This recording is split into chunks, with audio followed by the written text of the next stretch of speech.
Bonjour. Pour les invitations. Mais pas ça. Bah, il y a la côte, ça va continuer. Allons-nous signer ce soir? C'est possible? Comme on a ça. Plan B dans la salle. Plan B dans la salle. Une signature est possible? Plan B est dans la salle.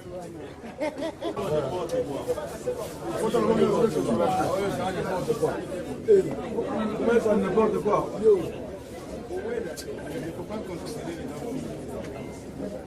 Les amis,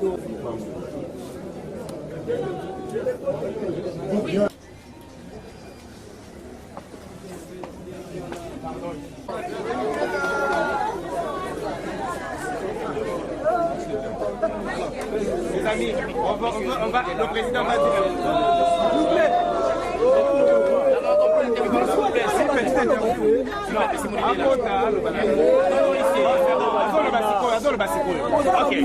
C'est bon. C'est qui vous attend à la maison. Avant toute chose, je tiens à remercier Dieu, maître des temps et des circonstances, qui a rendu possible ma libération. Mais il y a aussi les hommes, le prince de l'Église catholique, qui ont œuvré pour cette libération. Il y a aussi les amis et les amicaux du rassemblement, mais aussi nos frères et sœurs de l'AMP.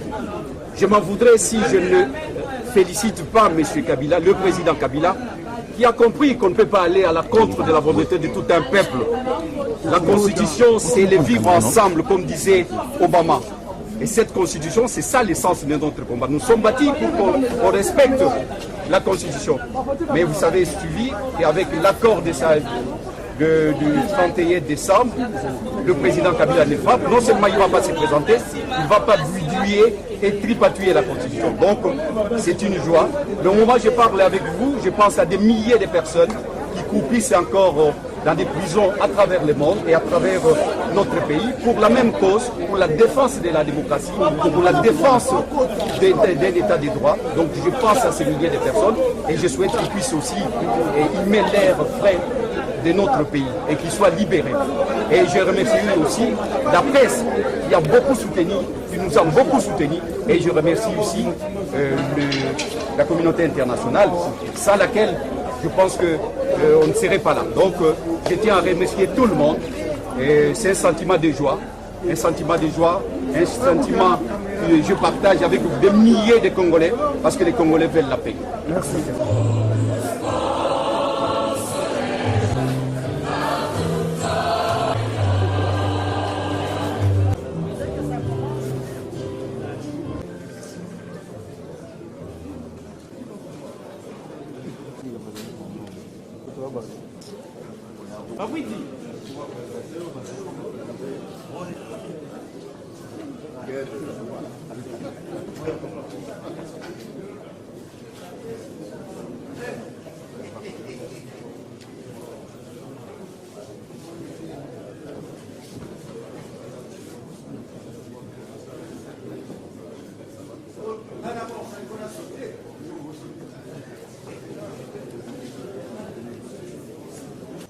Les réalisations que ton esprit de paix suscite dans notre temps. Honorable Président du Sénat, Excellences, Mesdames et Messieurs les ministres, honorables députés, honorables sénateurs, distingués membres du corps diplomatique, Excellences, Monsieur le représentant spécial du secrétaire général des Nations Unies, Mesdames et Messieurs, les signataires de l'accord du 18 octobre 2016, la majorité présidentielle, l'opposition politique, la société civile d'une part, et les non-signataires du dit accord, d'autre part, à savoir les rassemblements des forces politiques et sociales acquises au changement, le Front pour le respect de la Constitution ainsi que la société civile ont signé sous les bons offices de la Conférence épiscopale nationale du Congo, CENCO en sigle, un accord politique global et inclusif devant conduire la République démocratique du Congo aux élections crédibles, libres, transparentes et apaisées. Cet accord a été accueilli favorablement aussi bien par le peuple congolais que par la communauté internationale comme un instrument de paix pour une issue heureuse de la crise sociopolitique en RD Congo.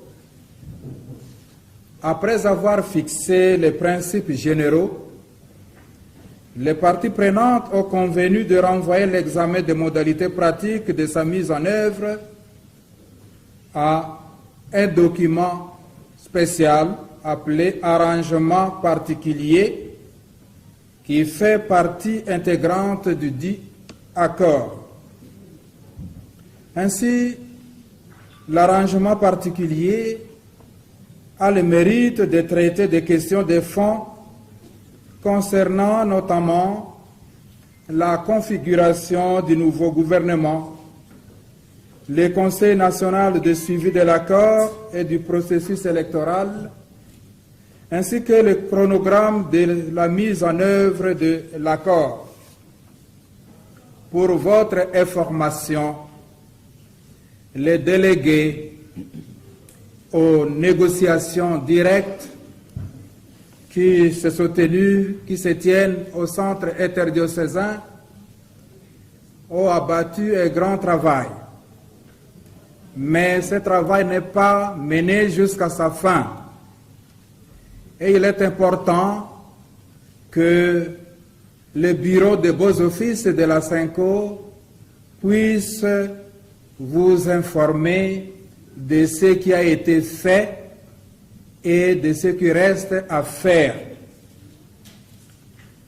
Les parties prenantes à l'accord politique global et inclusif du 31 décembre 2016, réuni du 11 au 27 janvier 2017 au centre interdiocésain de Kinshasa, sous les bons offices de la Conférence épiscopale nationale du Congo, vu le point 4, le point 3 à chiffre romain, 3 puis 4 de l'accord politique global et inclusif du centre interdiocésain qui stipule que les modalités pratiques de la mise en œuvre des principes énoncés ci-dessus sont déterminées par un arrangement particulier conclu entre les parties prenantes et faisant partie intégrante du présent accord, déterminé à mettre en œuvre les dits accords avec la plus grande diligence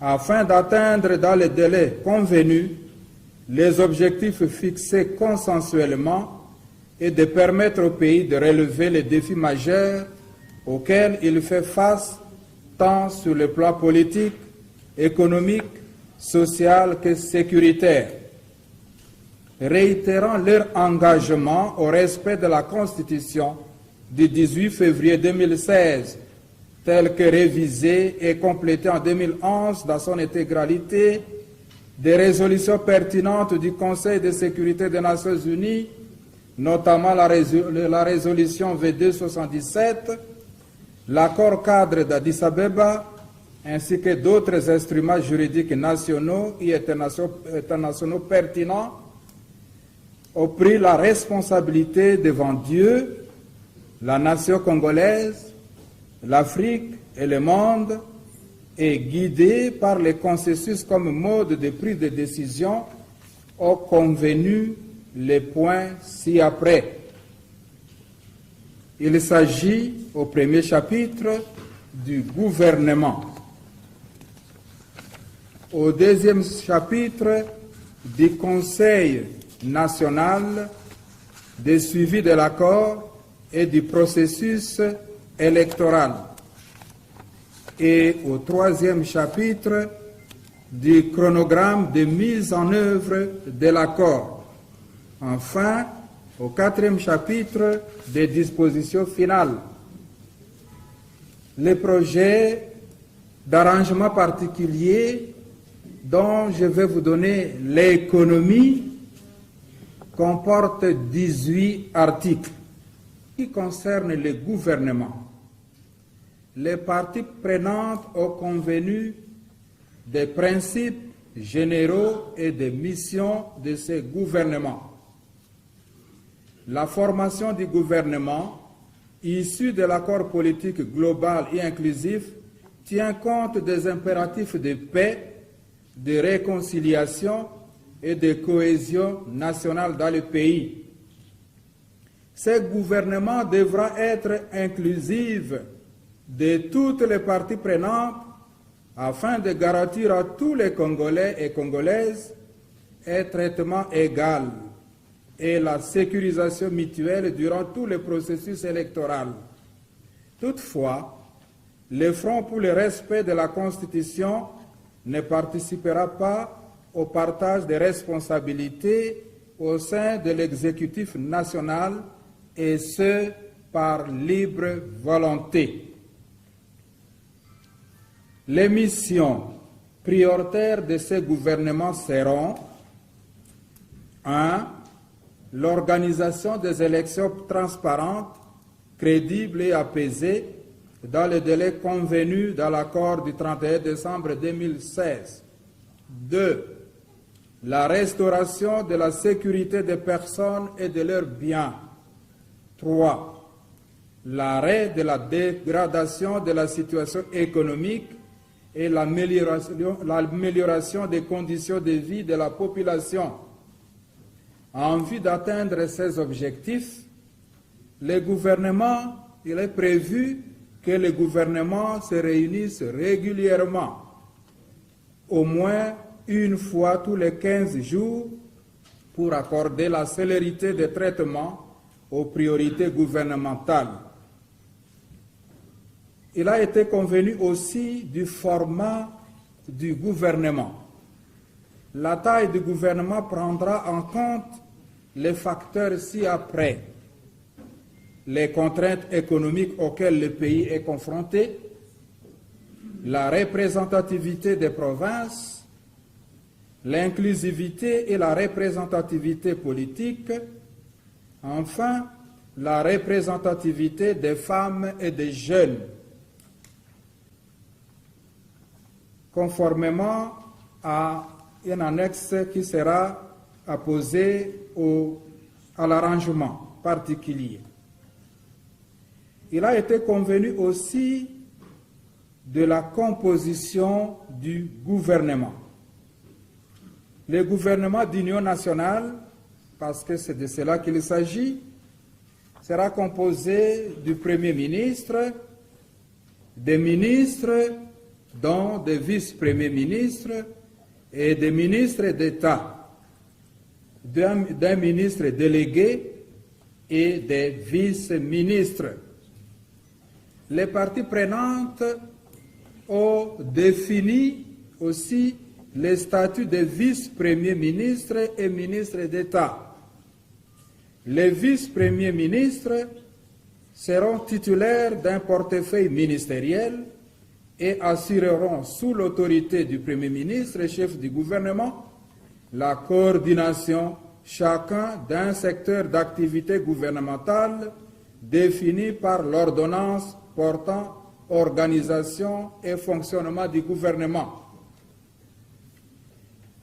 Les parties prenantes ont défini aussi du mode de désignation du Premier ministre. La désignation du Premier ministre doit obéir aux principes ci-dessous. A. Le président de la République garde le pouvoir discrétionnaire, lui reconnu constitutionnellement, dans le choix du Premier ministre. B. Le choix doit être respectueux des critères définis à l'article 6 ci-dessous, relatifs au profil du Premier ministre. C. Le choix doit être respectueux de l'autonomie de la composante rassemblement habilitée par l'accord à présenter le candidat Premier ministre, laquelle composante s'engage à présenter un candidat crédible et non conflictuel. Sur cette question, je voudrais vous donner une précision. Dans le mode de désignation du Premier ministre, il y a encore un point à débattre. Cette question concerne deux grandes familles politiques, des composantes, disons mieux ainsi, la majorité présidentielle d'un côté et de l'autre côté, les rassemblements des forces politiques et sociales acquises au changement. C'est une question qui n'a pas encore trouvé une solution consensuelle. Et les parties prenantes, les deux composantes, vont poursuivre leur pourparlers, leurs négociations pour atteindre un consensus autour du mode de désignation du Premier ministre. Quel sera le profil du Premier ministre? Avoir un niveau d'études requis ou une expérience managériale avérée. 3. Faire preuve d'intégrité morale et avoir l'essence de leadership. 4. Avoir la connaissance parfaite du pays. 5. Être capable de mobiliser les acteurs politiques et sociaux autour du programme du gouvernement et de l'organisation des élections apaisées, libres, crédibles et transparentes. 6. Avoir un esprit d'ouverture. 7. Jouir de la plénitude de ses droits civils et politiques. 8. N'avoir pas fait l'objet d'une condamnation judiciaire revêtue d'une autorité définitive de la chose jugée. Ces critères sont complémentaires et cumulatifs. Toutefois, il est souhaitable que le candidat Premier ministre rassemble le plus possible de qualités énoncées ci-dessus. Les parties prenantes ont convenu aussi de la stabilisation du gouvernement. Composante, partie prenante des négociations directes qui se passent au centre interdiocésain, il n'y a pas encore eu de consensus non plus. Le travail devra continuer. À cet égard, chaque composante présente au Premier ministre la liste des membres du gouvernement relevant de celle-ci conformément à un document qui sera annexé relatif à la nomenclature des ministères. Les parties prenantes ont convenu aussi du profil des membres du gouvernement. Les membres du gouvernement doivent être compétents.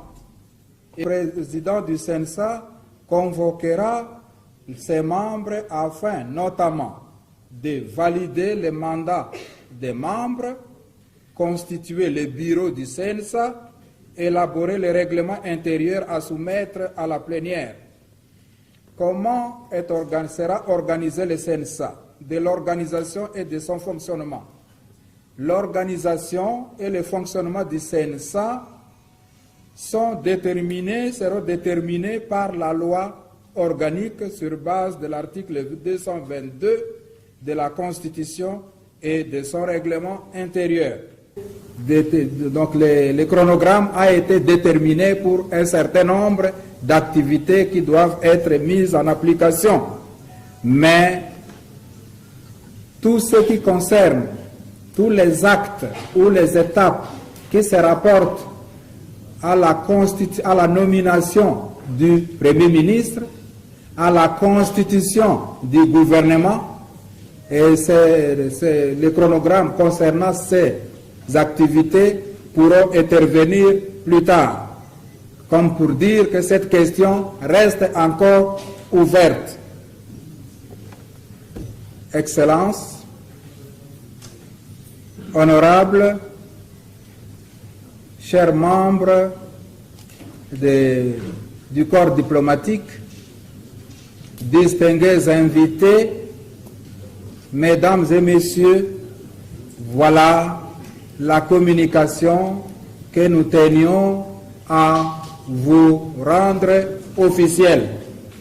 Vous vous posez la question de savoir, est-ce que l'arrangement particulier dont l'économie vient d'être présenté sera signé aujourd'hui ou pas?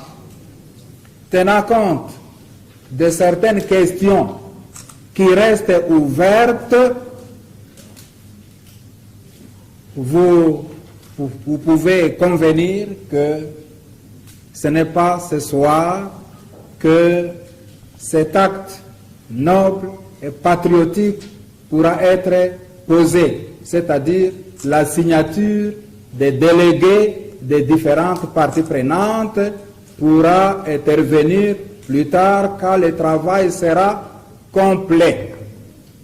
Et en ce qui concerne la SENCO, qui joue le rôle, accomplit la mission des beaux offices, nous pouvons tout simplement saluer les pas qui est déjà franchi, l'énorme travail qui a été accompli, abattu par les différentes parties prenantes. En même temps, nous invitons ces mêmes parties prenantes à faire preuve de diligence et de responsabilité pour évacuer le plus rapidement possible les questions qui demeurent ouvertes. Je vous remercie de votre aimable attention. Qu'est-ce qui va advenir après? Vous avez suivi dans la communication de Monseigneur le Président de la SENCO qu'un travail énorme a été abattu. Ce qui reste à faire, ce n'est pas grand-chose. On peut résumer en 3 points. Mode de désignation du Premier ministre, avec la question de chronogramme liée à ça. Et nous exhortons, comme Monseigneur le Président l'a dit, les 2 partis concernés, la majorité présidentielle et le Rassemblement, à faire de leur mieux pour que cette question puisse avancer et qu'à notre retour, ils puissent nous annoncer la bonne nouvelle. Il y a la question de la nomenclature des ministères. Ça a été fait, mais il y a encore un peu de divergence autour de la question de l'affectation des ministères aux parties prenantes. Là, ils ne se sont pas encore mis d'accord. Mais là, c'est une question, avec un peu de bonne volonté, on peut évacuer ça en 1 heure. Enfin, 3e question que Monseigneur le Président a relevée, c'est la question de la SENCO. Parce que beaucoup ont entendu des déclarations, on a lu des choses sur le média. C'est une question qui peut aussi être clarifiée assez rapidement. Mais ce qui est certain, c'est que la SENCO, fidèle à ce qu'elle a déjà commencé, n'abandonne pas, n'est pas dans la logique d'abandonner ce qui a déjà été fait, mais le souci de la SENCO, c'est de continuer, terminer ce qui a été un long chemin, afin que tout ce travail abattu depuis le début jusqu'à maintenant puisse aboutir au processus électoral et ouvrir des horizons nouveaux pour notre peuple qui attend et qui s'impatiente. C'est une exhortation fondamentale. Nous partons parce que nous devons partir, mais nous n'abandonnons pas. Nous reviendrons après 1 semaine pour voir si on peut conclure en beauté essentiellement sur les 3 points qui reste. Merci. À l'opinion tant nationale qu'internationale informe qu'à l'occasion de la signature de l'accord d'Île-de-France sous Perse, conclu le 31 décembre 2016 entre les forces politiques de la majorité présidentielle, du Rassemblement et les forces vives de la société civile, sous les bons offices des évêques de la conférence épiscopale du Congo, la CENCO, en sigle, les délégués du grand mandaté de notre famille politique y avaient apposé leur contre-sac en le marquant d'une réserve expresse pour cause de non-inclusivité. Théodore Tampere, la majorité présidentielle, ayant mesuré la gravité de son engagement, avait, en termes non équivoques, devant toutes les forces vives en présence, lié la clause de réserve au fait que d'importants maillots des forces vives de notre nation en dialogue ne s'étaient pas portés signataires du dit accord.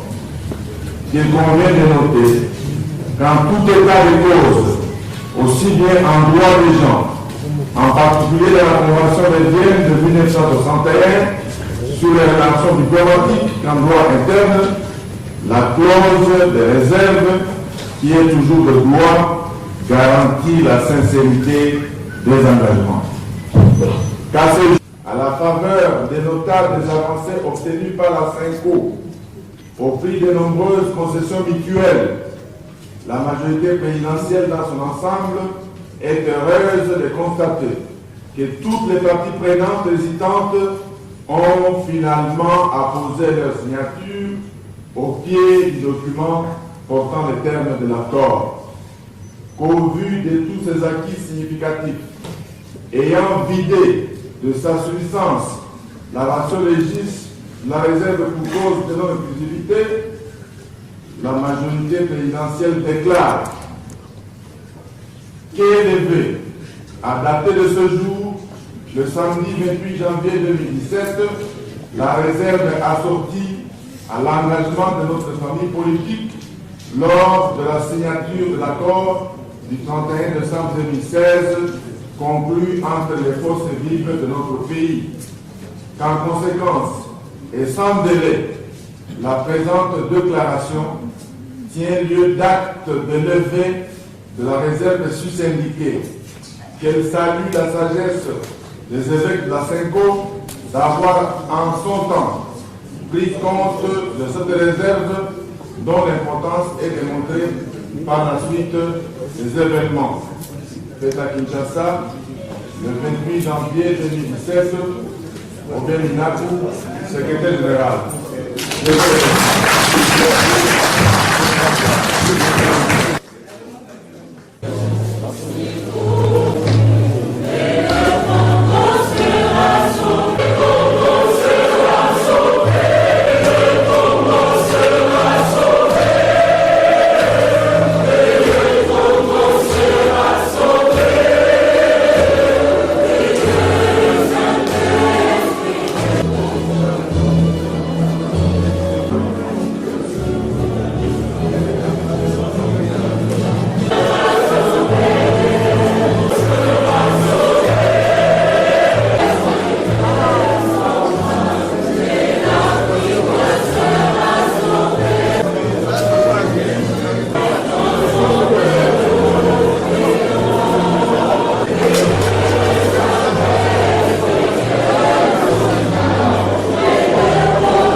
La majorité et le Rassemblement n'arrivent pas à se mettre d'accord sur le mode de désignation. Certains, la majorité, voudraient qu'il y ait 5 candidats, mais la majorité a déjà accepté la proposition de la CENCO qui est 3 candidats.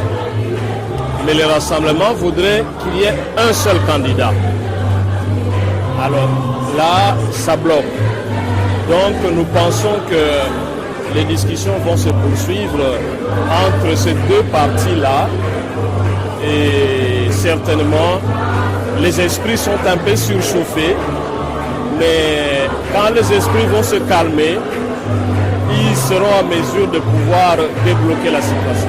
À ce niveau, on a bien compris. Est-ce que ça peut aussi demander l'intervention de la communauté internationale, aussi longtemps que la CENCO? Non.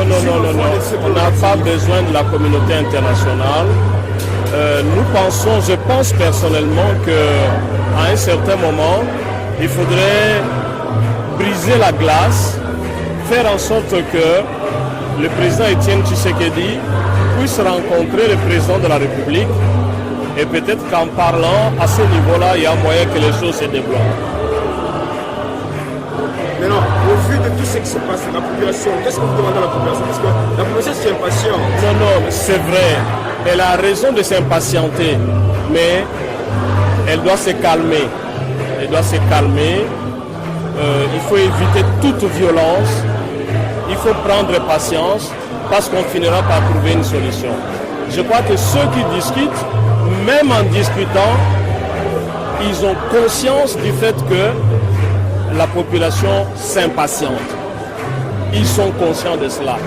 Et je crois que tout sera fait pour que, au retour des évêques, les deux arrivent à se mettre d'accord. Et maintenant, qu'est-ce que vous demandez à la presse? La presse est là, continue à œuvrer et continue à informer la population. Qu'est-ce que vous demandez à la presse? Bien sûr que la presse doit jouer un rôle positif.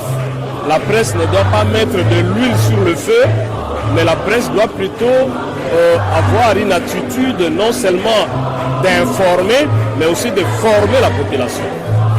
Voilà. Merci beaucoup. Merci bien.